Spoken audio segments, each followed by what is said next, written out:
The year was 1912, a time of change in West Virginia and around the nation. Young women were beginning to see new opportunities that their mothers and grandmothers only imagined. What if they could come to the city from their rural towns and farms? What if they could fulfill their dreams of an education, a career, and living on their own?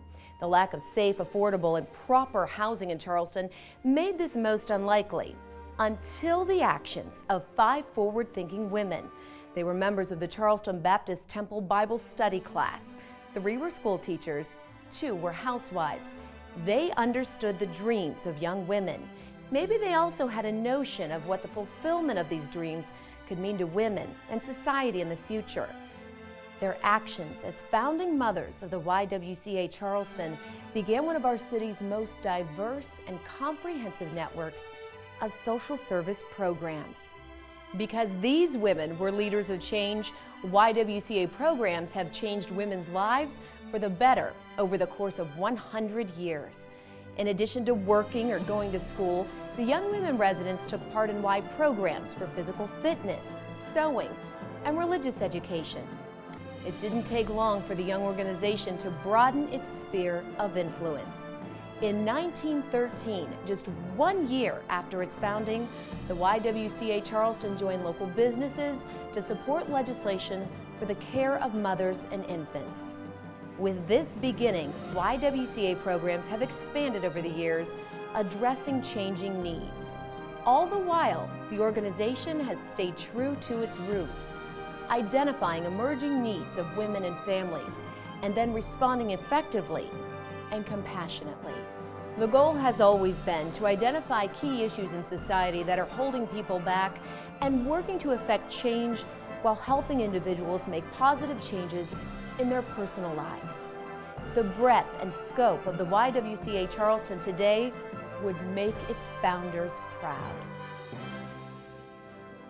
The YWCA sponsored its first stay-at-home camp in 1937. This and later programs offering drop-in babysitting and daycare were forerunners to our present child development program. Today's Mel Wolfe Child Development Center provides state-licensed, accredited child care and education to families of every income level. Child care at Mel Wolfe is secure and diverse. Education professionals tailor the curricula to each child's development and interest. This high-quality child development program makes school readiness available to 200 children each year that may not otherwise have the opportunity for early childhood education. Sojourner Shelter provides emergency shelter and supportive services around the clock every day of the year for homeless single women, women with children, men with custody of their children, and intact families. The shelter was established in 1982, funded by an initial grant from the Greater Kanawha Valley Foundation and offering safe, clean, temporary housing. Sojourners was housed in 4 progressively larger locations as the need for shelter increased. Now located on Washington Street East, Sojourners is a 75-bed facility and serves about 1,100 people each year. Children in the shelter have computer and art classes, tutoring, and drug-free education. Adults can participate in the Job Education Readiness Program to help them develop new skills and prepare for employment. On an annual basis, only 5% of those who stay at the Sojourner Shelter return to homelessness, a figure that is well below the national average. The Resolve Family Abuse Program is more than 30 years old and serves 2,700 people each year.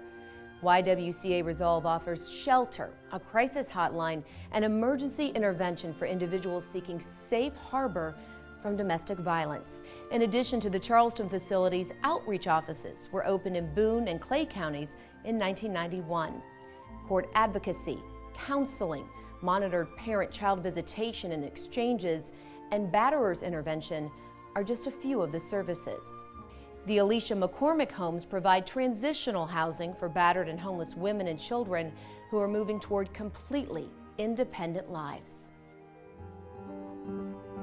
Abuse and homelessness among the elderly are problems only recently drawing attention.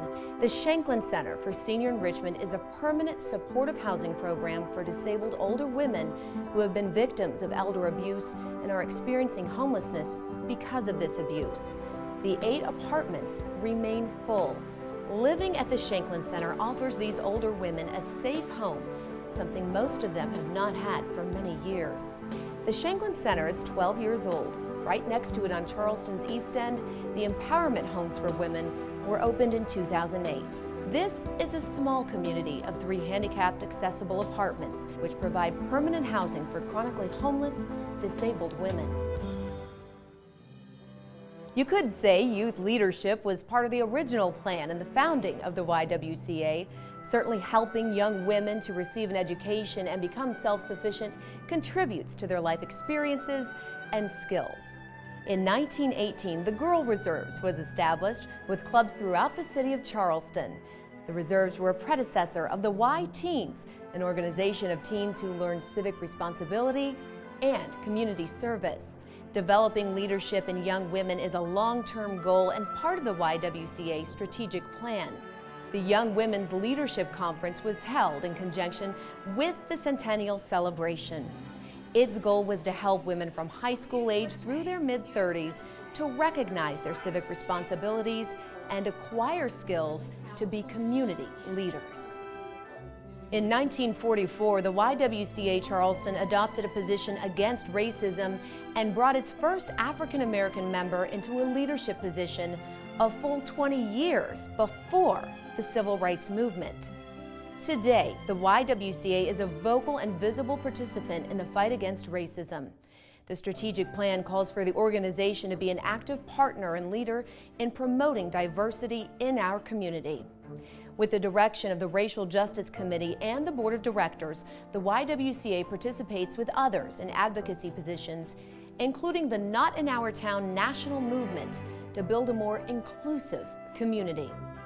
Since its founding, the YWCA Charleston has garnered a reputation for providing a diverse and comprehensive network of social service programs, reaching out to the Kanawha Valley's most vulnerable populations, including homeless women and families, victims of domestic violence, low-income families seeking affordable child care, and homeless and abused seniors.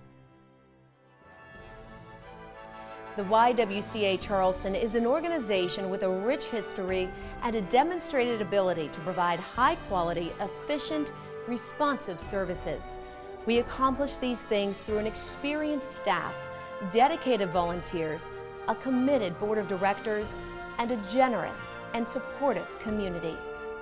As we embark upon the next 100 years of the YWCA Charleston, we will continue to identify emerging needs in our community and examine how we can continue to work on the forefront of social change while we help the most vulnerable people in our community affect change in their lives.